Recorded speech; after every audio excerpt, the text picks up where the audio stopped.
Teringat awal tahun 2020, pejabat Indonesia bercandain COVID. Ada yang mengatakan corona tidak mungkin masuk ke Indonesia, mereka akan mati karena panasnya cuaca. Ada pejabat yang mengatakan mereka nggak mungkin masuk ke Indonesia karena orang Indonesia kebal, karena makan nasi kucing. Ada pejabat yang mengatakan lagi, masuknya susah, izinnya rumit, jadi mereka tidak mungkin bisa masuk. Sampai terakhir di gedung DPR tertulis, di spanduk, COVID dilarang masuk. Lu kata COVID bisa baca apa? Intinya melecehkan dan menganggap sepele di awal, mengakibatkan apa yang terjadi saat ini, ambiar kesehatan dan ekonomi negara level bawah dan level tengah, kecuali yang dapat anggaran dan oligarki masih menganggap benar kelolaan negaranya. Yo monggo kowe sing jabat sakarep mula. Sekarang varian kedua Delta merajalela, menjadi gelombang kedua mengganas.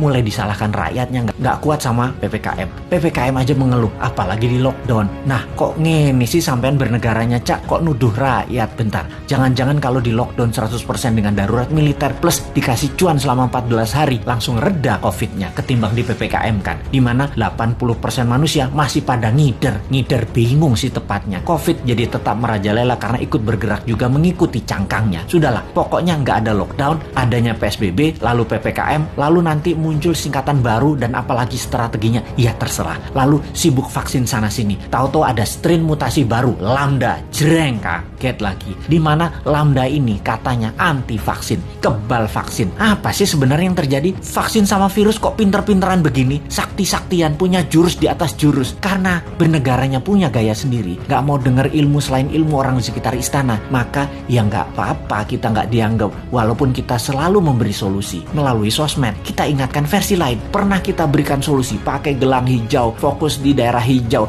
dan pakai darurat militer, gak digubris. Memang sih sudah pasti ide kita dilepeh, yowis rapopo. Kalau buat simulasi alternatif lain ada gak? Pemerintah buat gak? Skenario A, B, C, D, dan lain sebagainya. Sungguh loh, ini semua harusnya banyak alternatif yang kita buat solusi dengan banyak skenario. Ada skenario perang dunia invisible war, skenario pandemi untuk tujuan politik, atau ini pandemi biasa. Oh lupa, selama hampir 2 tahun ini masih kekeh COVID itu pandemi biasa, bukan ada skenario konspirasi dan bisa selesai pakai vaksin. Dan pendapat ini dipegang kokoh, ngotot banget, COVID pandemi biasa dan selesai dengan vaksin. Itu keputusan maha benar. Kalau kita New Mind punya banyak alternatif berpikir dan skenario bertindak, beda dengan Old Mind. Kalau ini adalah perang dunia, kita harus segera memutuskan ambil posisi dengan siapa kita berteman, dengan Nazi atau dengan sekutu. Kalau ala perang dunia kedua. Kalau ini pandemi, biological war sama globalis, maka kita juga harus lobby internasional dengan big pharmacy. Kalau ini pandemi dengan tujuan politik, kita pepet lawannya musuh kita.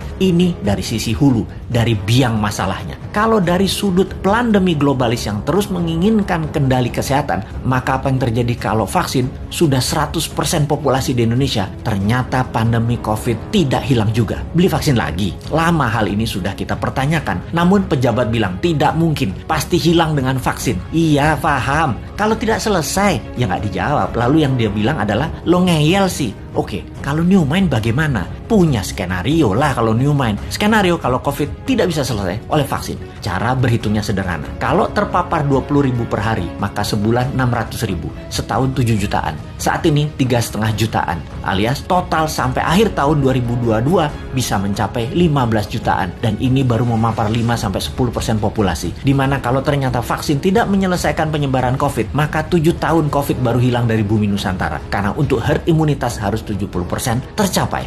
New Mind agar tidak bertele-tele solusi kesehatannya, ditambah memfokuskan solusi COVID adalah pakai imunoterapi, imunomodulator, stem cell, dendritic cell, multivitamin booster, dan sejenisnya selain vaksin yang ada. Pakai printing money modalnya supaya stok siap di akhir tahun 2021 ini. Kita tambah skenario, apa yang terjadi kalau setiap 3 bulan varian baru dimunculkan. Lambda yang terbaru misalnya, ini sudah diluncurkan dan sudah terdeteksi di 26 negara, sudah terpapar. Malaysia tuh masih 0 kasus, tapi sudah panik sejak bulan lalu dan mulai membuat persiapan macam-macam dilakukan. Karena yang Lambda ini kebal terhadap vaksin. Imunitas tubuh manusia yang bisa menyelamatkan diri sendiri dikasih booster. Kalau pejabat sekarang tahu nggak ya tentang lambda, theta, upsilon yang bakal muncul? Atau tahu apa enggak juga kita nggak tahu. Punya rencana apa menanganinya juga kita nggak tahu. Atau nggak percaya bakal ada lambda, bakal ada upsilon, bakal ada theta seperti awal tahun 2020 kemarin.